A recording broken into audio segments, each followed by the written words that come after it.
All right, I'm live. Hello, hello. So, there's so many people always talking about going to Mars, and Elon Musk is always saying how we need to be a multi-planetary species. Well, that great. Whatever you want to do, it doesn't matter to me what someone wants to do. But when someone is telling people and people are believing that they can do something that's not even possible, then that's where I got to make a video about it. You think going to Mars is an option? I mean, I have people that listen to my channel that comment in the comments about going to space is the future and all this stuff. Well, let's just look at, let me grab you. We're going to go to Wikipedia of all places. And we're going to look at some general information about the human body and the effect on biology or whatever the human body in space. What NASA has learned. I also have a page here. I'll grab you a page right here. There we go. All right. You guys can see what I'm looking at now. Hey, Jesus Freak Computer Geek. You guys make sure to subscribe to his #2 channel here, because his channel just got taken down and deleted. His channel he's had forever with lots of videos on it, so that's no fun. We'll get a link in there in the chat here. You know what I'll do is let me just go there right now.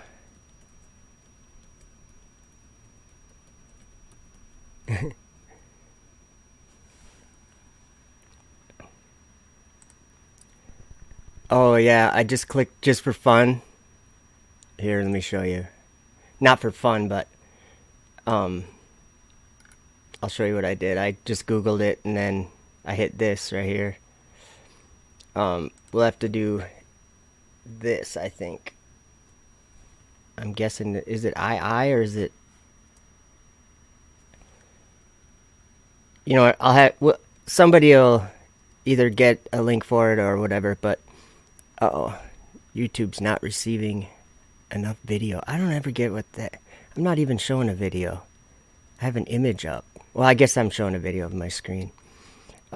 Excuse me. Okay, but let's we'll come back to that when we're done. Effect on biology and human bodies. This is outer space.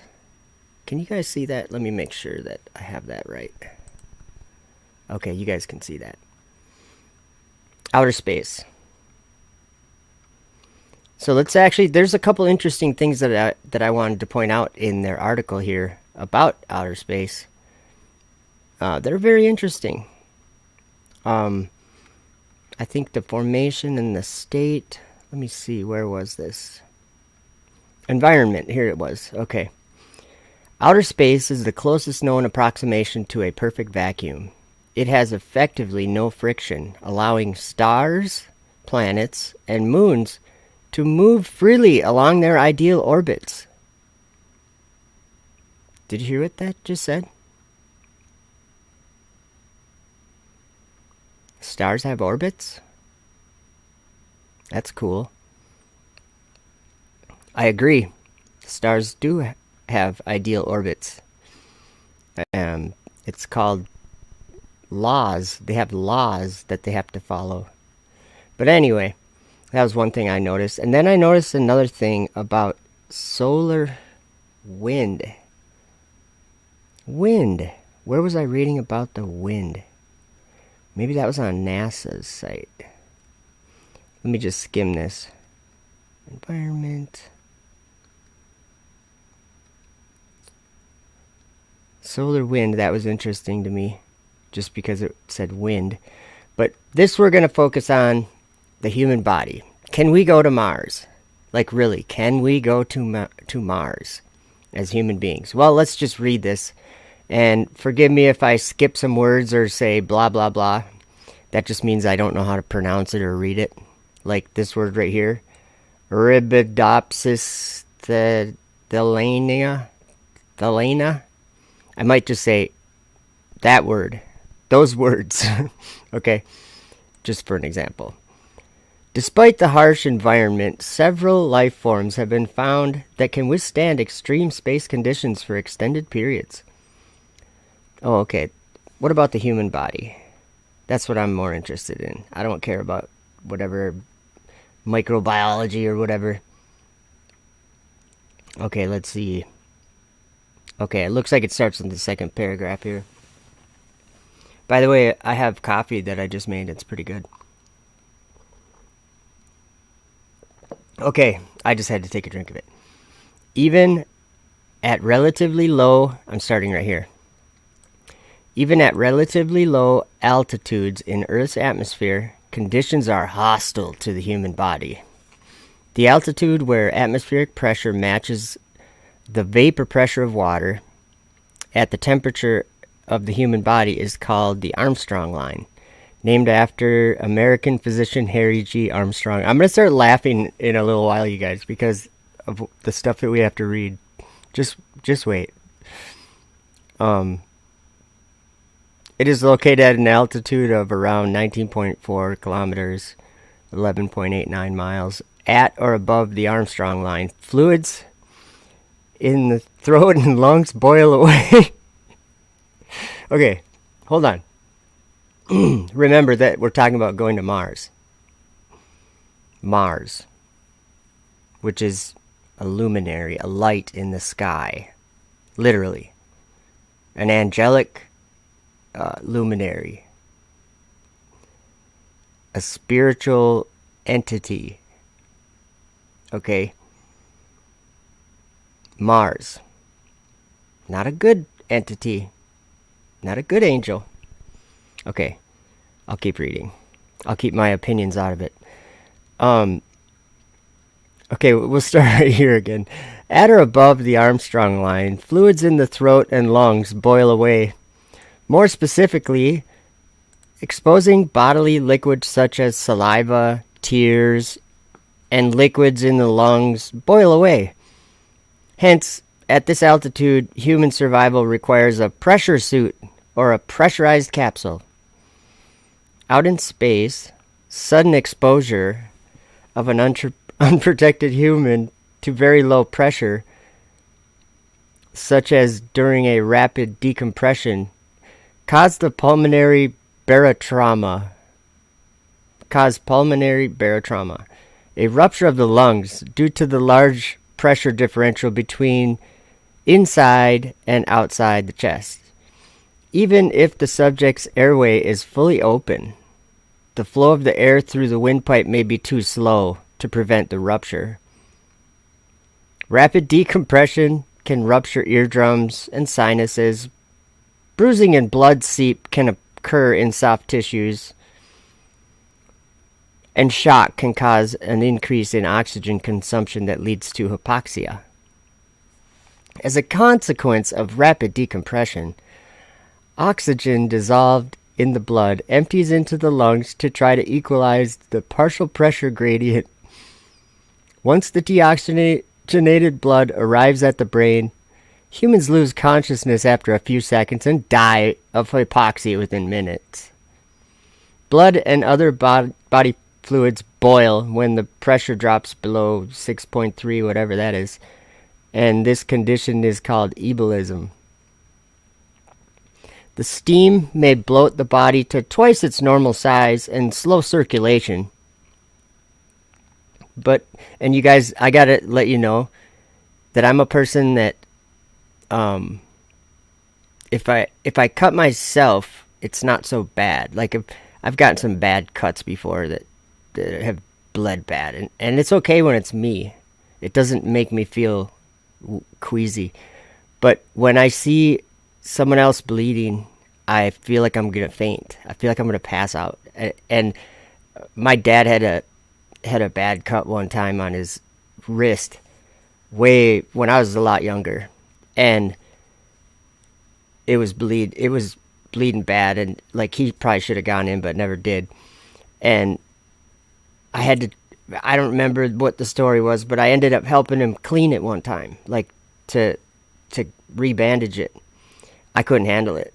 I just couldn't handle it. So reading this kind of makes me feel weird in that way, and kind of makes me want to laugh too, because of the idea that people think that this is an environment for humans. Oh, you have to have, all you got to do is have a pressure vessel. Oh my word. Let's keep going. I said I was going to try to keep my opinion out of it, but you know me. Okay, so let's see, where were we? Ebulism. The steam may bloat the body to twice its normal size and slow circulation, but tissues are elastic and porous enough to prevent rupture. Ebulism is slowed by the pressure containment of blood vessels, so some blood remains liquid. Swelling and ebulism can be reduced by containment in a pressure suit. The crew altitude protection suit caps, a fitted elastic garment designed in the 1960s for astronauts. By the way, astronauts, like what that word means is star sailors. Star sailors, like Navy sailors, but star sailors. Yeah. What a bunch of morons. I'm sorry. If you think you're going to Mars, you're just not thinking.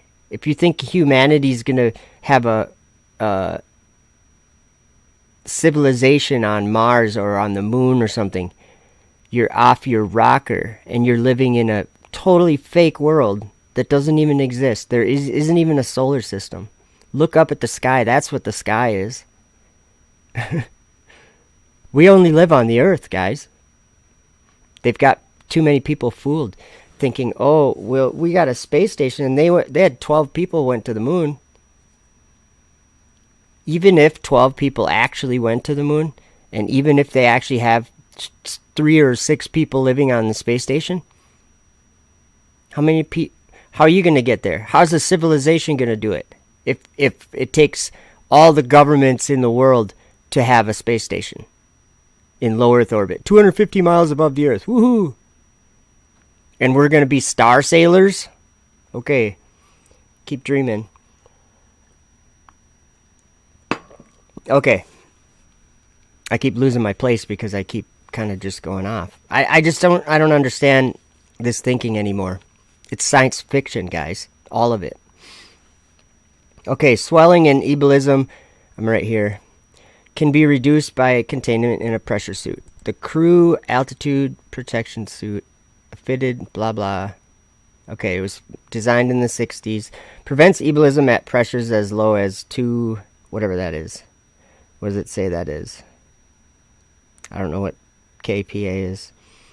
I don't care either, just so you know. Supplemental oxygen is needed at 8 kilometers to provide enough oxygen for breathing and prevent water loss, while above 20 kilometers, pressure suits are essential to prevent ebulism. Most spacesuits use pure oxygen, about the same as on the Earth's surface. This pressure is high enough to prevent ebulism, but evaporation of nitrogen dissolved in the blood could still cause decompression sickness and gas embolisms if not managed. So make sure you guys manage your gas embolisms, okay? Humans evolved. Oh, sure. See, this is why Wikipedia is just for general information. It's a bunch of BS most of the time. Okay. Humans evolved for life in Earth gravity. The exposure to weightlessness has been shown to have deleterious, I don't know what that word means. We're going to have to do a search for it. Causing harm or damage. Deleterious. Deleterious.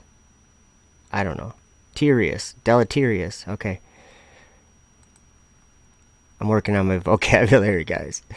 Effects, okay, have bad effects on human health. Initially, more than 50%. Okay, look at this. More than 50% of astronauts experience space motion sickness. Ugh. This can cause nausea and vomiting, vertigo, headaches, lethargy, and overall malaise. The duration of space sickness varies, but it typically lasts for 1 to 3 days, after which the body adjusts to the new environment. Longer-term exposure to weightlessness results in muscle atrophy and deterioration of the skeleton. So, yeah, if you guys want to keep that skeleton, Mars is probably out of the question. Or spaceflight osteopenia. I'm not even going to look into it. These effects can be minimized through a regimen of exercise. So do your exercise while your skeleton's withering away. Other effects include fluid redistribution, slowing of the cardiovascular system. I think so. Bring an extra cardiovascular system up there with you. If you think of it, throw it in your carry-on. Decreased production of red blood cells. Bring some extra red blood cells up with you too, because you're not going to be producing so many when you're up there. Balance disorders. I can deal with that. And a weakening of the immune system. Oh, during COVID-19, you do not need to weaken your immune system. So in other words, Mars is going to be a COVID planet. Okay. So maybe we kick all the people that have the antibodies, they can go live on Mars. How about that? And then all the people that don't jab themselves can stay right here. I'm just teasing. Okay. Lesser symptoms include loss of body mass, nasal congestion, sleep disturbance, and puffiness of the face. Puffiness of the ego. During long-duration space travel, radiation can pose an acute health hazard. Exposure to high-energy ionizing cosmic rays can result in fatigue, nausea, vomiting, as well as damage to the immune system and changes to the white blood cell count. So, again, bring an extra immune system because you're going to need it. And also, so maybe like, I don't know, just an overnight bag of white blood cells. Over longer durations, symptoms may include an increased risk of cancer. So, don't know if we got anything to help with that. But actually, your cancer will probably be cured while you're there because of all the cosmic rays and the radiation. So you don't have to go in to get chemo. It kind of just heals itself out in space, I think. I'm just kidding. Okay, hold on a minute. Okay, coffee. Plus damage to the eyes, nervous system, lungs, and gastrointestinal tract. So, pack a bag, guys. Make sure you... Oh, Ron Hagberg says a paper mask is all you need. It's true. True. Oh, yeah, Roderick, space cancer is not a problem. There's so much radiation up there, it kind of cancels itself out. Don't worry about it. All right, let's see here. Okay, here we get to the Mars part right here, finally.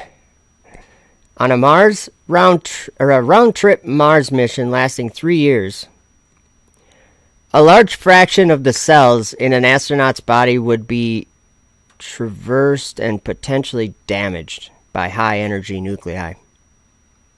So, bring an extra astronaut body with you. And, put it in a radiation suit or something before you leave. Yeah. Alright, hold on here. The energy of such particles is significantly diminishing by the shielding provided by the walls of a spacecraft and can be further diminished by water containers and other barriers. Yeah, but it costs way too much money to lift water up there, guys. We don't have the money to lift water up there. That's why they recycle their coffee. See, I'm drinking coffee, and it's not gonna be recycled.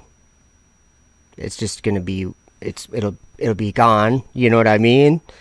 And what they do up on the space station, because they're so scientifically intelligent and smart, they just pour it in this little this little machine, and it does some ammonia thing, and it spins it around, and like a little like a spell or something. They do like a, I don't know what you call it, but voila, drinking water.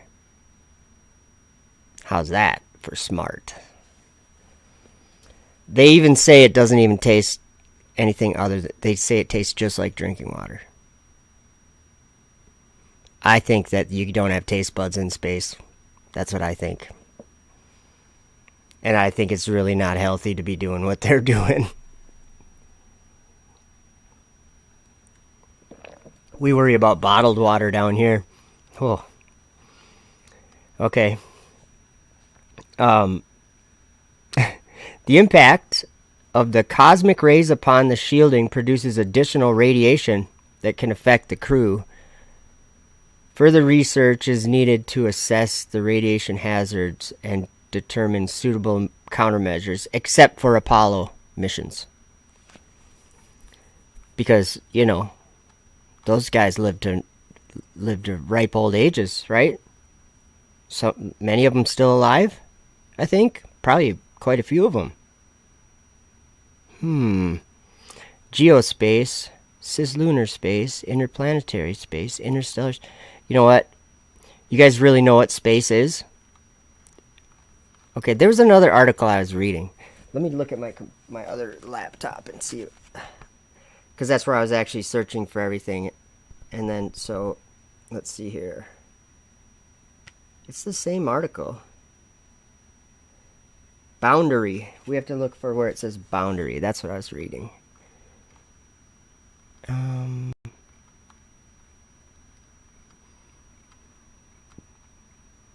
So, there we are. Wow, I got way down there.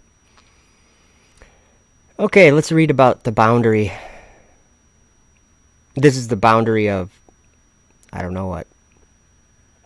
There is no clear boundary between Earth's atmosphere and space. As the density of the atmosphere gradually decreases as the altitude increases, there are several standard boundary designations, namely all these. That's not where I wanted to go. Let me, it's the same page, so I feel like my other computer has the information I'm looking for, but I'm looking at the same Wikipedia page on this one.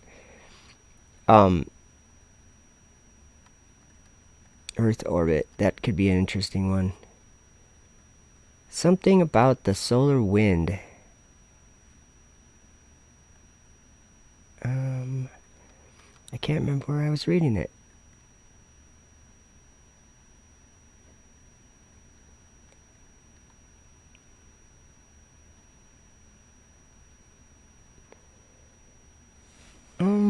I thought it was... Oh, here it is, maybe. Let's just read about geospace, I guess. Geospace is the region of outer space near Earth. These words just don't make any sense what they're saying. It's the region of outer space near Earth, including the upper atmosphere and the magnetosphere. The Van Allen radiation belts lie within the geospace. The outer boundary of geospace is the magnetopause. That sounds like a different kind of word to me. That sounds like a... Never mind. A lady word. Magnetopause. Which forms an interface between the Earth's magnetosphere and the solar wind. Okay, so where was I reading about? Regions. Here we go. This will be good. Space is a partial vacuum. Wait a minute. I thought we just read up here that it was... Outer space is the closest known approximation to a perfect vacuum. So, what's space and what's outer space? Are they just using both. I don't know. Space is a partial vacuum. Its different regions are defined by the various atmospheres and winds that dominate within them. This is what I was looking for. So it's going to make me open up a page that might be interesting. I was already on this page yesterday in my video. So Enoch, in chapter 18, he says, I saw the treasuries of all the winds. I saw how he had furnished with them the whole creation and the firm foundations of the earth. Okay. Space is a partial vacuum. Its different regions are defined by the various atmospheres and winds that dominate within them. Extend to the point at which those winds give way to those beyond. Geospace extends from Earth's atmosphere to the outer reaches of Earth's magnetic field, whereupon it gives way to the solar wind of the interplanetary space. Interplanetary space extends to the heliopause, whereupon the solar wind gives way to the winds of the interstellar medium. Interstellar space then continues to the edges of the galaxy, where it fades into the intergalactic void. It is interesting that they mention winds, though. Let's just read what Enoch said, because remember my point of view. I have the same point of view as Enoch. And I think that the sky is just the sky. It's not a place that humans can go. I mean, we might be able to go up high in the sky, but really what's happening is they're just going into outer darkness. That's why they say, if the sun's hitting you, it's 250 degrees, and if you're in the shade, it's minus 250 degrees, and they change the number or whatever. Actually, maybe I'll play a video really quick. I'll find a video really quick that displays this ridiculous, these temperatures that they talk about, and they have no idea what they're talking about. And really what they're doing, Enoch went to a place, I'll have to find the chapter, but he went to a place that was hot like fire and cold like ice. And it's the same place, but it's not a place for humans. It's like a spiritual prison for demons, or devils, for fallen angels. Let's see, where would that video be? Oh, I know where it is. It's in here. Chris Hadfield is an astronaut that's that. Okay, this is a funny video. You guys will like it, I think. Let's watch it. Hello all, and welcome to another episode of Effed Up World TV. I'm your host, Simon Dan. And in the sun, in the shiny part, it's 150 degrees. And in the shade, it's minus 120 degrees. In the shade in space, it's like minus 250 degrees. But the part of you that's in the sun, it's plus 250 degrees at least. That is real science. It's a bottomless pit. The world is flat all the time. What does the ISS smell like? Stinky and stinky. They're like brimstone, like a witch has just been there. Whoa, almost knocked my mic over. Why did he just say that it smells like brimstone, like a witch has just been there? That was an astronaut that said that.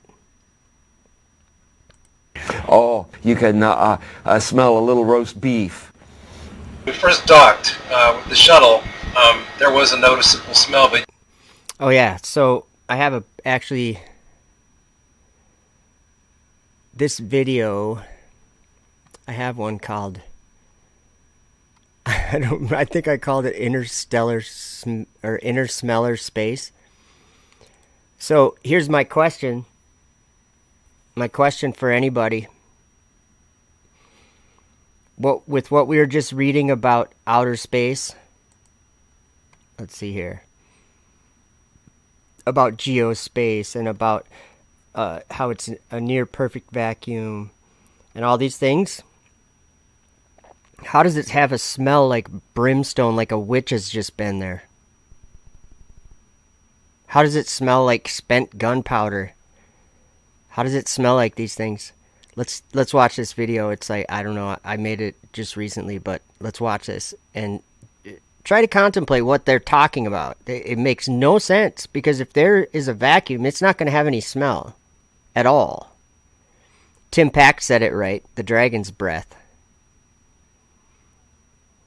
These people don't know what they're doing.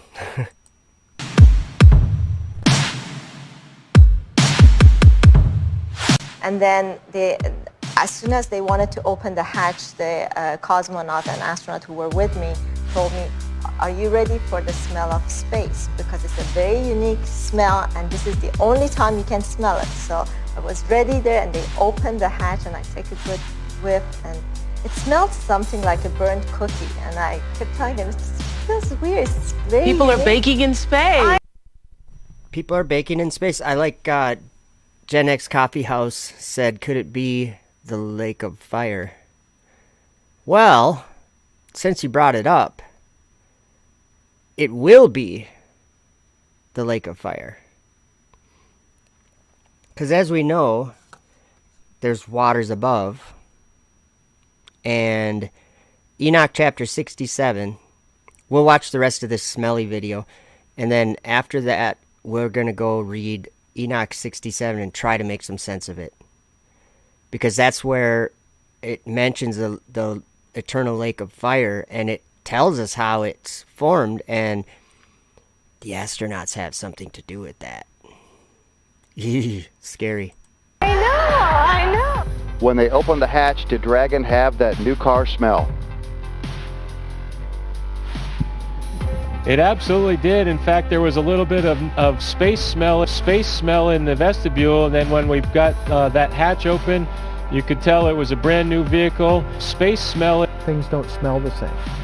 Their burnt steak and gunpowder smell that many astronauts report in the airlock, that's one of the few smells you can smell strongly. You're inside the spaceship most of the time. The only time you can smell space is when you come back in from a spacewalk.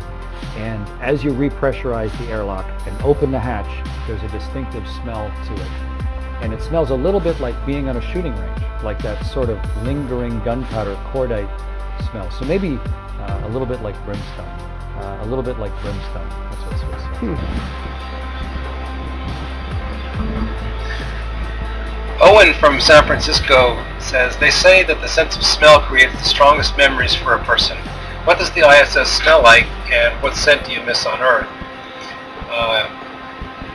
The ISS, we've got a really good filtering system. There's air flowing. In fact, everything you hear when you're up here is fans going and air circulating.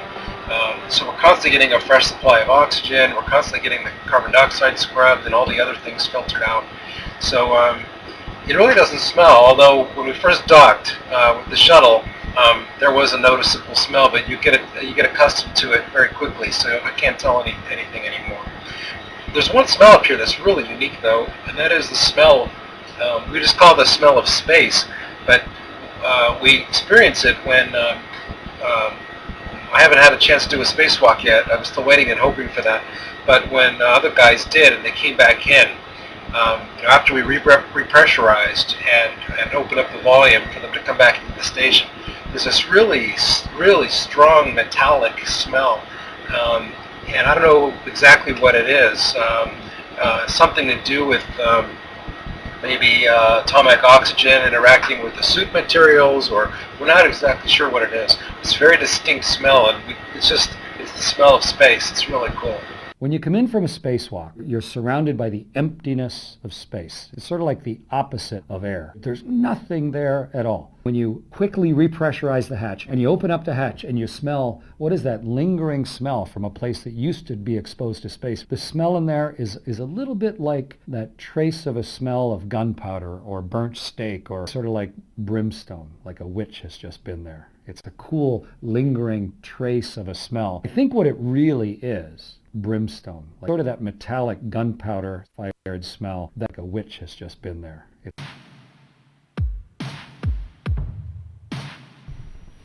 And he will imprison those angels who have shown unrighteousness in that burning valley which my grandfather Enoch had formerly shown to me in the west among the mountains of gold and silver and iron and soft metal and tin. And I saw that valley in which there was a great convulsion, and a convulsion of the waters. And when all this took place, from that fiery molten metal and from the convulsion thereof in that place, there was produced a smell of sulfur, and it was connected with those waters. And that valley of the angels who had led astray mankind burned beneath that land. And through its valleys proceed streams of fire, where these angels are punished, who had led astray those who dwell upon the earth.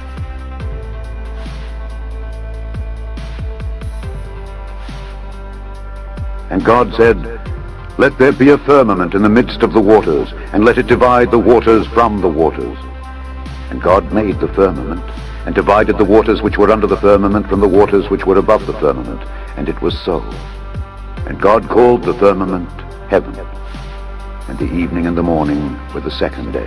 The weird part about it is space is so incredibly black, so incredibly dark. It's a bottomless pit of deep black. Almost so deep it almost has a texture when you look at it. And even darkness which may be felt.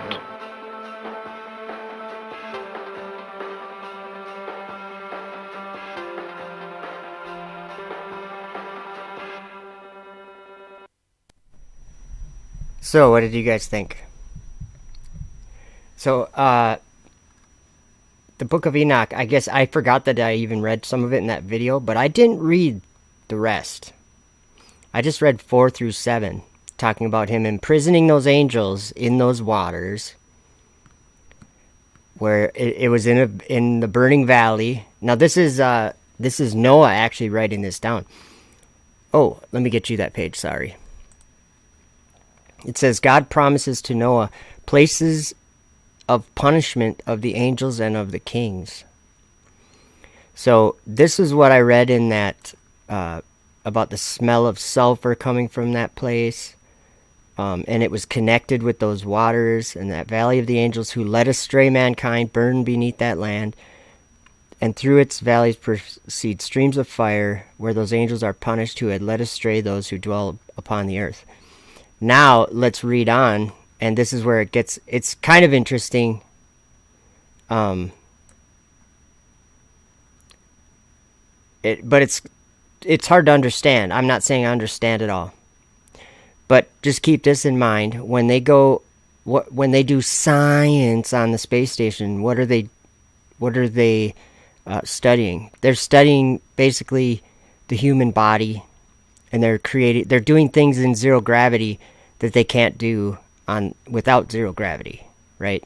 In free fall, because things act different. If you think about it, just take a match is a very simple example. Light a match, hold it in your hand, and you see don't really light a match, but when we light a match, you see the flame at the top of the match, and if you notice that it goes up. The flame and the gases or whatever, they're going up in the air. And that's because in our environment, heat rises, right? Right, heat rises. And the cold will stay lower. So what happens in a zero gravity environment to the heat? Does it rise? Which direction does it rise? Or doesn't it rise? What happens to fire in zero gravity? Think about it. A flame. So they do experiments like that up there. They're playing with flames up there and things. But we're going to read this, and so keep in mind the science that they're doing for human body research or whatever. And I'll just read this. But those waters shall in those days serve for the kings and the mighty and the exalted and those who dwell on the earth, for the healing of the body, but for the punishment of the spirit. Now their spirit is full of lust, that they may be punished in their body. For they have denied the Lord of spirits and see their punishment daily, and yet believe not in his name. and in proportion as the burning of their bodies becomes severe, a corresponding change shall take place in their spirit forever and ever. So apparently there's other health implications than we were already reading. There's spiritual implications too. Because they believe in the lust of their body. Oh wait, did I already read that? No, I think I skipped. A corresponding change shall take place in their spirit forever and ever. For before the Lord of spirits none shall utter an idle word, for the judgment shall come upon them, because they believe in the lust of their body and deny the Spirit of the Lord. And those same waters will undergo a change in those days, for when those angels are punished in these water springs shall change their temperature. And when the angels ascend, do you guys see that word ascend right there? Think of SpaceX Dragon launching into space. Just think about it. And when the angels ascend, this water of the springs shall change and become cold. And I heard Michael answering and saying, this judgment wherewith the angels are judged is a testimony for the kings and the mighty who possess the earth. Because these waters of judgment minister to the healing of the body of the kings and the lust of their body. Therefore, they will not see and will not believe that those waters will change and become a fire which burns forever. So, because they're basically, I think I'm going to give you my interpretation, my general interpretation of what this is saying, is that they believe that the sky up there, everything up there is physical in the same way it is down here on the earth. They don't believe in the spiritual world. They don't believe in the Lord of Spirits. And so they think that their health in their human body in this flesh and blood is what they're hoping for. And so they don't believe and they won't see that those waters are going to turn into a fire which burns forever. And it's because the angels are ascending in the waters. Just think about space exploration. So there's that. There's that. Let's see if there's... Yeah, it's crazy where it says, there was produced a smell of sulfur. This was Noah that God told this to Noah. This is a fragment of the book of Noah, I think. It's in the book of Enoch, chapter 67. So, do you guys want to hear about something that's cool, totally off topic, that I learned about angels? And let me see. Oh, maybe I gotta go. Chapter 62? No, maybe it's 61. 61. Okay, so what is faith, right? I'm not saying I understand what faith is entirely, but if you listen to this story that Enoch tells, you can kind of get a different idea maybe about what faith even is and how faith actually works, if that's a way to say it. Because angels are involved and they bring you things when you have faith. They bring you knowledge when you have faith. So let's read Enoch chapter 61. And I saw in those days how long cords were given to those angels. These are different angels, by the way. We're not talking about the imprisoned ones now. We're talking about regular angels. I saw in those days how long cords were given to those angels, and they took themselves wings and flew, and they went towards the north. And I asked the angels, saying unto him, why have those angels taken those cords and gone off? And he said unto me, they have gone to measure. And the angel who went with me said unto me, these shall bring the measures of the righteous, and the ropes of the righteous to the righteous. that they may stay themselves in the name of the Lord of spirits forever and ever. The elect shall begin to dwell with the elect, and those are the measures which shall be given to faith, and which shall strengthen righteousness. And these measures, look at this, you guys, this is insane. So these angels are carrying off these ropes and these measures, and it says, and these measures shall reveal all the secrets of the depths of the earth, and those who have been destroyed by the desert, and those who have been devoured by the beasts, and those who have been devoured by the fish of the sea, that they may return and stay themselves on the day of the elect one. That's Jesus. For none shall be destroyed before the Lord of spirits, and none can be destroyed. And all who dwell above in the heaven received a command and power, and one voice and one light, like unto fire. And that one with their first words they blessed, and extolled and lauded with wisdom. And they were wise in utterance and in spirit of life. And the Lord of spirits placed the elect one on the throne of glory, and he shall judge all the works of the holy above in the heaven, and in the balance shall their deeds be weighed. Excuse me. And when he shall lift up his countenance to judge their secret ways according to the word of the name of the Lord of spirits, and their path according to the way of the righteous judgment of the Lord of spirits, then they all with one voice shall speak and bless, and glorify and extol and sanctify the name of the Lord of spirits.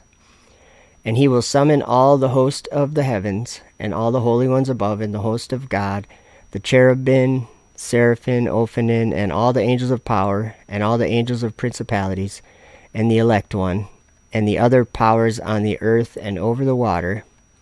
On that day shall raise one voice, and bless and glorify and exalt in the spirit of faith, and in the spirit of wisdom, and in the spirit of patience, and in the spirit of mercy, and in the spirit of judgment and of peace, and in the spirit of goodness, and shall all say with one voice, Blessed is he, and may the name of the Lord of spirits be blessed forever and ever.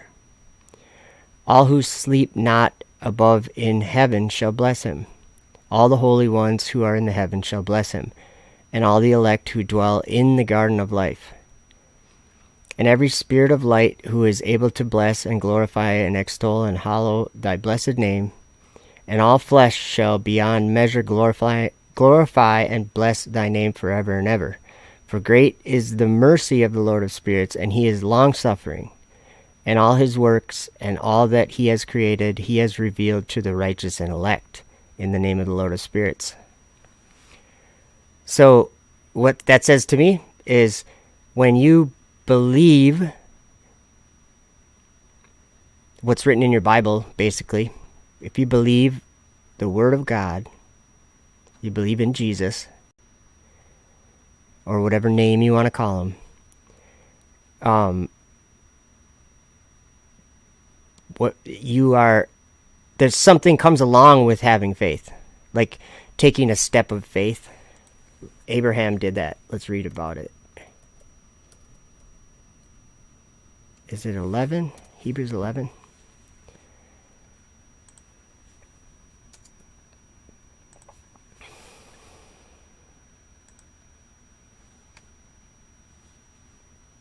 Oops. Let's just read this chapter, why don't we? Now faith is the substance of things hoped for, the evidence of things not seen. For by it the elders obtained a good report. Through faith we understand that the worlds were framed by the word of God, so that things which are seen were not made of things which do appear. I guess I'll go down to verse 8. By faith Abraham, when he was called to go out into a place which he should after receive for an inheritance, obeyed, and he went out, not knowing whither he went. By faith he sojourned in the land of promise, as in a strange country, dwelling in tabernacles with Isaac and Jacob, the heirs with him of the same promise. For he looked for a city which hath foundations, whose builder and maker is God. Let me ask a question really quick. Why would Abraham have to search for for a city with foundations, whose builder and maker is God, if he didn't already believe that God made all that? Why would he have to search for it out on faith? Maybe because there was a different idea in the world that was more popular. Think about it. Through faith also Sarah herself received strength to conceive seed and was delivered of a child when she was past age, because she judged him faithful who had promised. You know, that just reminds me of Lazarus. It just reminds me of when Jesus would perform miracles. He would do that when people had faith. When they believed he could do it, it would be done. And Jesus actually displayed this more than once. When he was going to perform a miracle, he would look up to the sky and he would say, now I'm having a, I don't know the words that he would say, but he would basically say, thank the Father for performing, for doing it, or for, as if it were already done. And I don't know if that makes sense. But if you ask anything in his name, it'll be done. But that doesn't just mean saying, in your name I want this, and I want a Lamborghini, or whatever. That's not. If it's in his name, it's something that's in his will. That's something that it's declared, it's written in stone, it's written in the Word. So, let's see. Roderick says pagans, Helio, yep, was back in Abraham's day. I think, let me explain that too. This is something that I'm understanding concerning this heliocentric stuff. This was a deception that wasn't started by men 500 years ago or something, like a lot of flat earthers think. It was started on the 4th day of creation. And there's only a few verses why I know that, and I can show them to you right now. Let's go to Genesis, to the creation story. We just have to look at basically 2 verses, and they tell us, or 3 or 4 verses maybe, but so let's just go to the KJV, and the 4th day is verse 14. So, and God said, let there be lights in the firmament of the heaven to divide the day from the night, and let them be for signs, and for seasons, and for days and years. And let them be for lights in the firmament of heaven to give light upon the earth. And it was so. And God made 2 great lights, the greater light to rule the day, and the lesser light to rule the night. He made the stars also. So he made the sun, moon, and stars on the 4th day. Notice it doesn't say anything about planets. And God set them in the firmament of the heaven to give light upon the earth, and to rule over the day and over the night, and to divide the light from the darkness. And God saw that it was good. And the evening and the morning were the 4th day. Now, there's something that Enoch wrote that talks about that day. A lot of people don't know this, but so in chapter 18 of Enoch, he goes to a place and he sees a deep abyss with columns of heavenly fire, and among them I saw columns of fire fall, which were beyond measure, like towards the height and towards the depth. So he saw an abyss, right? And then he says, beyond that abyss. And beyond that abyss I saw a place which had no firmament of the heaven above, and no firmly founded earth beneath it. There was no water upon it, and no birds, but it was a waste and horrible place. I saw there 7 stars, like great burning mountains. So he was in a place with 7 stars. There was a waste and horrible place. There was no firmament above it, and no firmly founded earth beneath it, as if maybe earth seemed to be moving underneath it. Because why would he mention earth and say, he wouldn't say there was no earth beneath it, or he wouldn't, that's what he would say if there was no earth, but he said no firmly founded earth.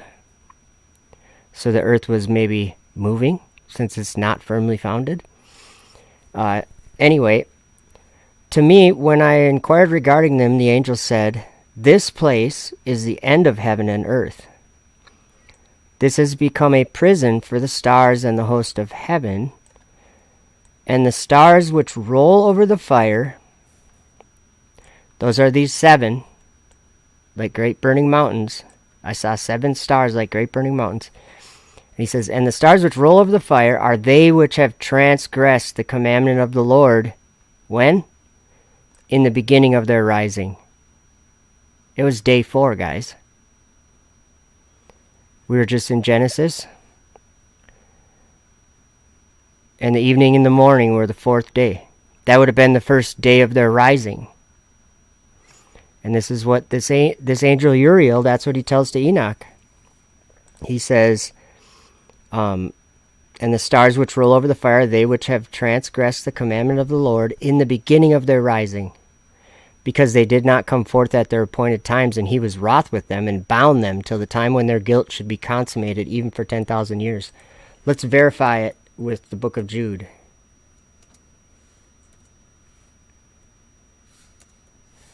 Whoops. I guess I gotta type it out.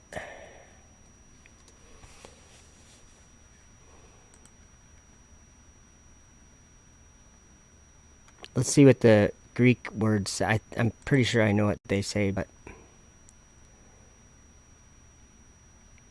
we're going to look at them.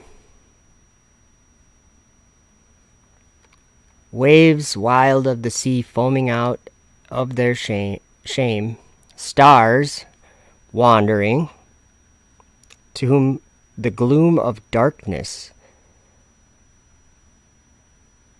has been reserved to the age. What is space, guys?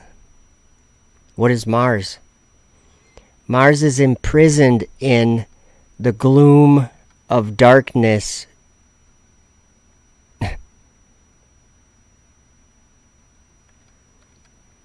And it's been that way since the 4th day of creation. So this has been Satan's playground with, like Roderick was saying, pagans, whatever, helio thinking. Because it is easy to assume that you don't live on the earth and try to picture things from the sky, right? We've all done it. We all thought we were in a solar system. Show me a picture of that. Show me. This is what I did in a video yesterday, and I think it works. You can try this on your friends. Ask them if they believe that we're in a solar system. They'll be like, "We're obviously in a solar system, right?" And just ask them to visualize it in their mind. Say, okay, visualize the solar system in your mind. Now, as you're visualizing that, where are you standing? Where are you located as you look at that solar system? Because I guarantee it's not the Earth. Because I have telescopes and I have spent a lot of time watching the sky, and there's no solar system up there. There's just lights. So if we want to go on some intellectual high trip that we know everything, then we can make up all sorts of things we want in our imagination. Or we can live our life from where we actually live on the earth. Let me show you one other thing too. Whoops. I guess New King James Version. There's other angels there too, in that outer darkness. The angels who did not keep their proper domain, but left their own abode, he has reserved in everlasting chains under darkness, for the judgment of the great day. Darkness, darkness, darkness. Alright, I'm going to get rid of... Whoops, wrong page. That was funny. let's see.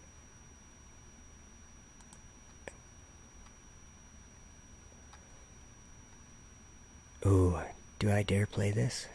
Yeah, let's play this. I'm kind of scared of YouTube lately. I don't care. You have to move back. You have to remember your spacing. Move back. It is too close. If you can touch the person in front of you, that means you're way too close.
We choose to go to the moon in this decade and do the other things, not because they are easy, but because they are hard. When we could resume the dream of Apollo. The goal of SpaceX really was to make as much progress as possible to advance rocket technology to the point where hopefully we can establish a colony on Mars. Dream of Apollo.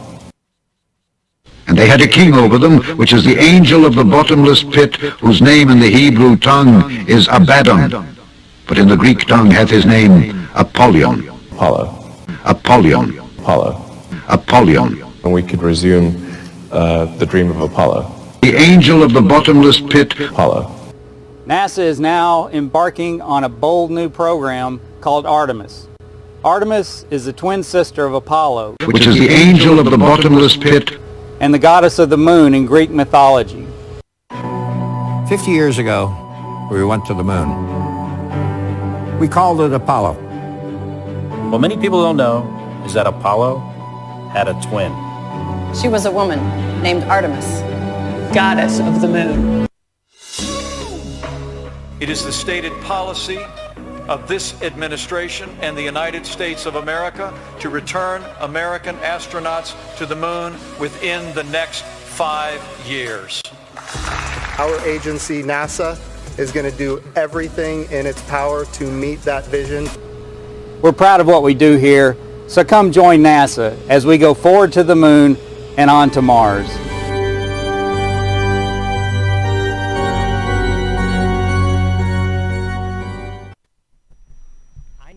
So guys, it's the end of the world, and this is me. So if you see me out on the street, give a wave, give a honk, whatever.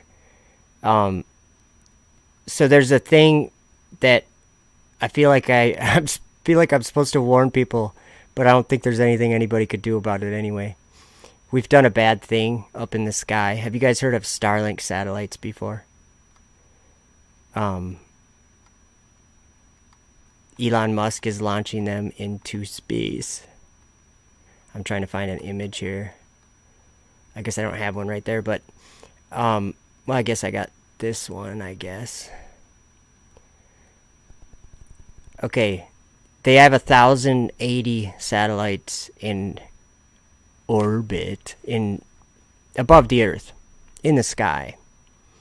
And I just see, I'm like, this is what it's going to look like when they all come back down. It's going to be like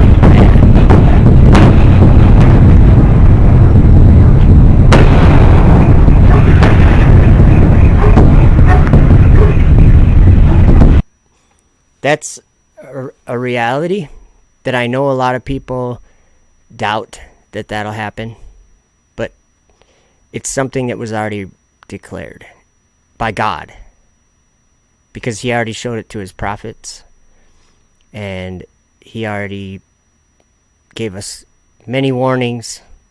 Nobody understands the warnings. When he showed Ezekiel the abominations and detestable things that were being put in his sanctuary, we wouldn't have really understood that until now, when they're putting detestable abominations in his sanctuary, and he's going to cast them down on our heads and not have any pity. So what I would do is, this whole idea of space exploration, I would repent. That's what I would do. And what that means, that word, it's kind of like, when I hear that word, my mind goes to like, get down on your knees and apologize. No, that's not what repenting is.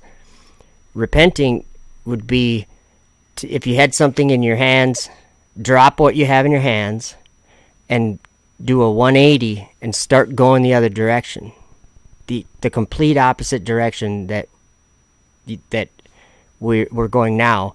To repent would be to turn around and just do the opposite. That's what, and what I mean by that is, don't believe in any of this stuff, because this is the future that I see coming, and I see it coming soon because of what they're doing with space exploration, especially SpaceX Dragon. Remember, it was, 1,235 days ago? There was a woman clothed with the sun up in the sky. Things are happening. I'm not saying I know something. I'm not trying to predict something. I'm trying to say that I've read about this. By several of the prophets have written about it. And God said he's not going to have any pity, and when we cry in his ears, he won't even hear us. Because he's been long-suffering and merciful this whole time. So there's still time to come out of Babylon. And yeah, don't be fooled by people just using that word Babylon willy-nilly. Yeah, Babylon is America. Babylon is Hollywood. No, it's not. If we go to Revelation 18, it says, an angel says, Babylon the Great is fallen, and is become the habitation of devils. Well, I think that's the same darkness that NASA thinks they're exploring. That habitation. So, not a good one. Let's see here. I think that's it for right now. I have a video that I'm working on about this topic right here, about these Starlink satellites and what they're planning on doing, and they're doing it pretty fast. And I think it's basically because he knows that he's got a short time. So take that, space exploration. You know that Lucifer says in his heart he wants to ascend into heaven and ascend above the heights of the clouds. That's what Lucifer says in his heart. So if you're thinking that space and Mars is the future, just know that you're going right along with what Lucifer plans to do. So that's in Isaiah chapter 14 if you don't believe me. Verses 12 through 14. Alright guys, have a wonderful day, and maybe I might be coming on later to talk about this Starlink stuff a little bit more. Have a good one.